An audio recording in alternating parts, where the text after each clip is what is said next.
الشيطان بشيء من علمه إلا بما شاء وسع كرسيه السماوات والأرض ولا يؤوده حفظهما وهو العلي العظيم.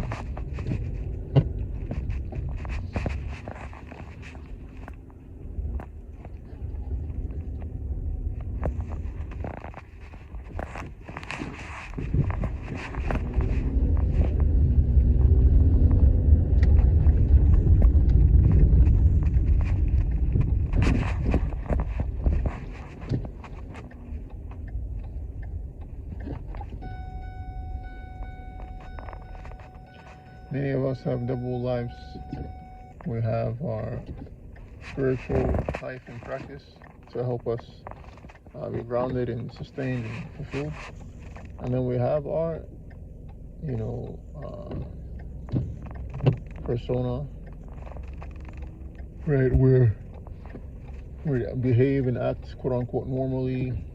We go to our 9 to 5, or we work at our business. We have normal interactions, etc., etc. We put on the facade. We put on the face that everything is going smooth, right?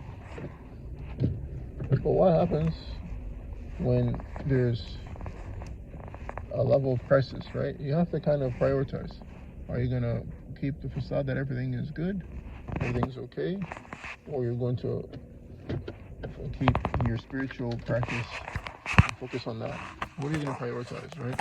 And so that will dictate a lot, right? For a lot of people, they're in situations where they have to prioritize, their appearances or their spiritual state, right?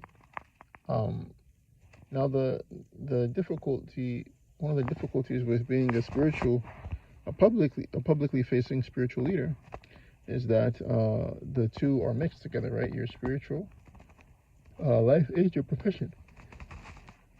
Your spiritual practice is your profession, and so I think there's 3 ways to go about this. One is, right, you are better than what you appear to be in public, right? In public, you can be, just effective and get the job done, and not super spectacular, or whatever. Or you can be spectacular, but in private, you should be better, right? You have to be better in private, right? The real you has to be better, has to be much deeper, has to be much more authentic than what people see, right? And I think that that shows when people kind of can be stoic and not talk too much, and they just kind of get the job done, but they're effective, right? Because in real life, their authentic self is often much better. And then you have the other option, right?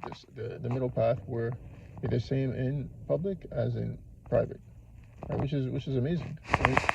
To be the exact same in public and in private. That's the same. That's great. That's probably the best, right? Allah says, وَجَعَلْنَاكُمْ أُمَّةً وَسَطًا, right? It's always great. It's always amazing to be balanced, right? To have the same spiritual practice in public and in private, right? Because then now it shows you don't see the people, that it's just you and Allah, and the people there or not there, it's irrelevant. It doesn't matter. And then the third, which is not a good path at all, is to be better in public than in private, right? So in public, someone will have on the persona that they're this and that they're spiritual, but then in private, they are worse. So may Allah protect us from that, and guide us what's most pleasing to Him. Sallallahu alaihi wa sallam, Muhammad wa ala alihi wa sahbihi ajma'in, wa akhiru da'wana alhamdulillahi rabbil alamin.